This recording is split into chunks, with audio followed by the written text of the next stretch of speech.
encontramos ahora con José Echevasco, quien por muchos años fue oficial mayor del Parlamento, por lo tanto es experto en temas del Congreso y en política nacional en general. Buenas noches, José, muchas gracias por acompañarnos. Gracias por la invitación, buenas noches. Sí, bueno, decíamos pues que eres experto en temas parlamentarios y en política en general.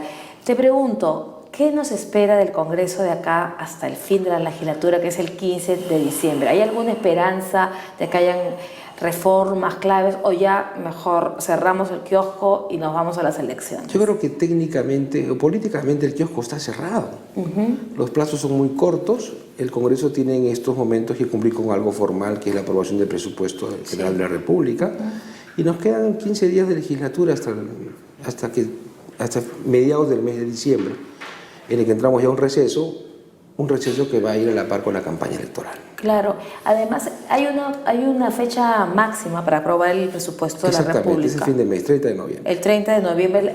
Entonces, de acá, digamos que los siguientes plenos estarán abocados básicamente a eso, ¿o no? Sí, de aquí hasta esa fecha, claro que sí. ¿No? Ahora, la gran esperanza de esta segunda legislatura era las reformas políticas, pero se han hecho o no se han hecho, o las que se han hecho mal.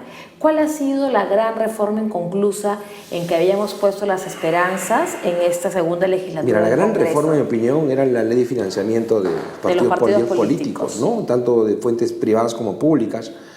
Lamentablemente, hasta el momento, este proyecto que ha sido aprobado por el Congreso se aprobó por el Congreso, pero aún no ha sido promulgado. Sí, sí. Entonces, esperemos que esto suceda, porque si de ser observado por el Poder Ejecutivo, el Congreso tendría que insistir en su iniciativa legislativa y promulgarla, ¿no? Pero lo que ya se está diciendo, y de hecho creo que va a ser así, es que los partidos políticos van a rechazar el financiamiento público por una razón bien sencilla. No quieren ser fiscalizados y no quieren tener a la Contraloría adentro de sus partidos. Esto es coherente, bueno, se puede esperar eso de los partidos, pero es realmente... Totalmente incoherente. Y uno de los problemas que tiene la clase política y sobre todo aquellos que están representados en el Congreso es que su discurso no se condice con los hechos. Una cosa es lo que dicen y otra cosa es lo que hacen. Prometen una serie de reformas, estas reformas empezaron el debate en el año 2012, no es un tema de ahorita. Sí. Y ya a puertas a elecciones se han aprobado algunas cosas que no son tan trascendentes, pero que hubieran sido beneficiosas para el país, que se aprueben en su totalidad como un paquete de medidas de reforma electorales para fortalecer, sobre todo, los partidos políticos. Pero además, el viernes pasado el presidente Humala convocó a elecciones para el domingo 10 de abril, pero como bien decías, todavía con no todas las reglas claras, porque en el tema del financiamiento electoral, por ejemplo, ¿qué pasa si lo observa? El Congreso tendría que volver a insistir y estamos en el periodo ya del presupuesto. Entonces, entramos a un periodo electoral con algunas reglas no del todo claras. Esto realmente es peligroso. Totalmente peligroso, porque el mensaje no llega claro a la población. Así es. La población, hoy acabo en el auto, venía escuchando unas encuestas respecto a la percepción ciudadana sobre los candidatos a la presidencia, por ejemplo, y un 38-40% manifestaba que todos son corruptos. Sí, entonces, la encuesta de Ipsos. Exactamente. ¿No? Entonces, esa percepción de la ciudadanía respecto a los candidatos, que también le pasa la factura al Congreso, ¿no? Implica que vamos a seguir teniendo una clase política totalmente sin legitimidad. Pero lo más importante es el tema del financiamiento, que creo que sí, yo sí estoy de acuerdo con que el Estado financie los partidos políticos. Yo también. No es un tema popular, pero creo que es un tema principista. Y mira, Diana, la población tiene que entender lo siguiente. Las verdaderas escuelas de gobierno son los partidos políticos. Sí.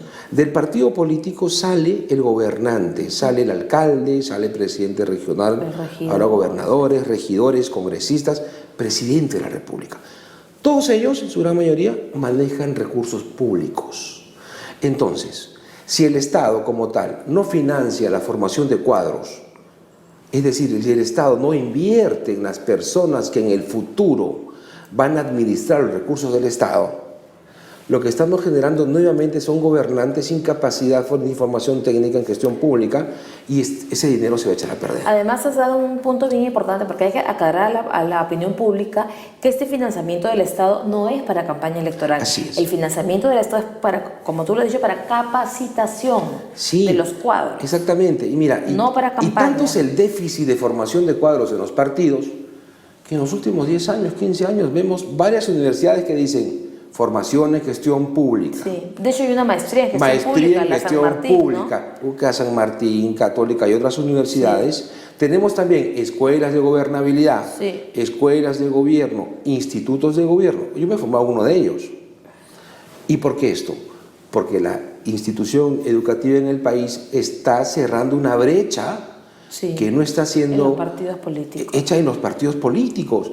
Entonces, el financiamiento público, amigos, ciudadanos que escuchan y nos ven esta noche, no es para pintar paredes, no es para comprar clavos, no es para pagar sueldos, no, es para financiar y capacitar a los militantes. Ahora, ¿quién capacita a esos militantes también, no? Sí, ahí los partidos tienen que tener una apertura, ¿no? Pero no quieren, porque ya, por ejemplo, antes de Alfonso Zaragoza, a quien respeto y le tengo aprecio, ya fue el primero en decir que su partido Orden no iba a recibir los fondos. ¿Ves? Entonces eso está mal, porque el político debe pensar en el Perú de unos 20 años o 25 años. El político no tiene que ser cortoplacista. Entonces nos están haciendo de que este modelo que no funciona, porque es la clase política, al final es quien gobierna las instituciones, no sea una clase política con formación ética, con formación técnica, donde la gente que nos gobierne sepa realmente gastar y sepa invertir en obras de alto beneficio social. Había otra reforma pendiente, que era la eliminación del voto preferencial. Muy debatido, han habido opiniones muy airadas a favor y en contra. El APRA y el Fujimorismo, que son las fuerzas que realmente, seamos honestos, manejan el Congreso, claro, se oponen, ¿no? El oficialismo está a favor.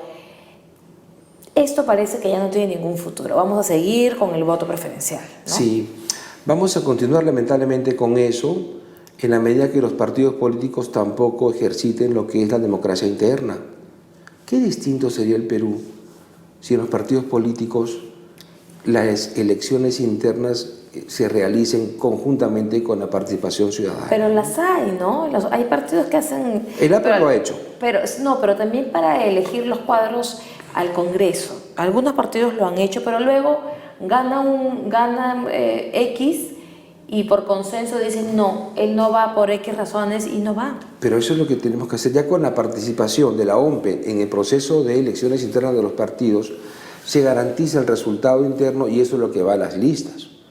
Hoy, por consiguiente, el tema del voto preferencial se convierte en una lucha por un espacio y muchas veces el opositor a ti es alguien de tu propio partido político. Pero no solamente es una lucha por un espacio, porque al final el que aporta más dinero en la campaña otro tema, es el que tiene el número 1, el número 5, y en una sola lista hay 130 voces distintas y hay un canibalismo político en la lista. Total.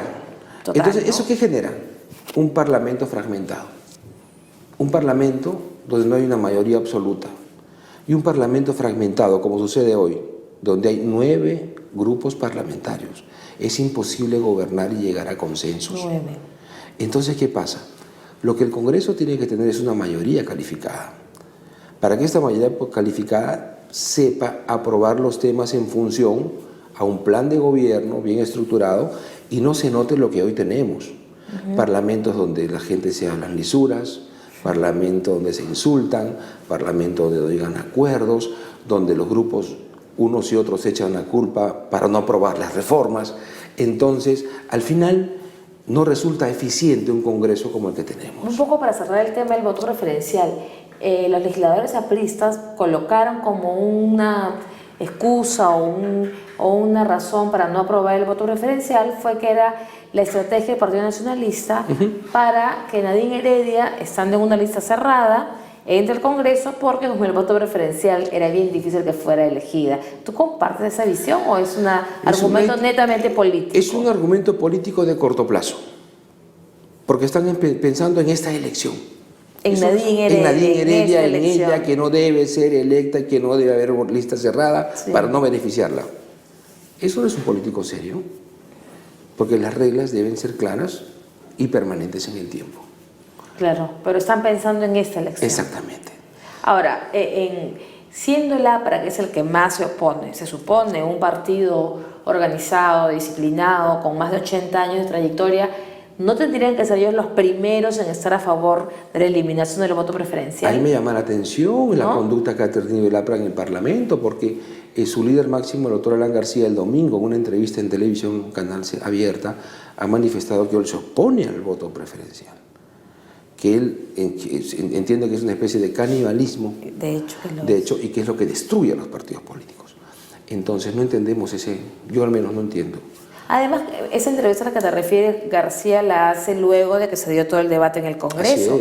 Así es. Entonces, la gran pregunta es, ¿qué es lo que está pasando? Tenemos dobles discursos, no solamente me refiero a esa agrupación política, sino a todos los partidos políticos que están representados en el Congreso. No hay una agenda definida. La agenda del Congreso no es la agenda de la población. Hay un divorcio de percepción. Y esto genera pues los bajísimos niveles de aceptación parlamentaria, ¿no? Bueno, vamos a una pausa y regresamos con José Echebajo para seguir hablando del Congreso, de política y también de la coyuntura. Regresamos.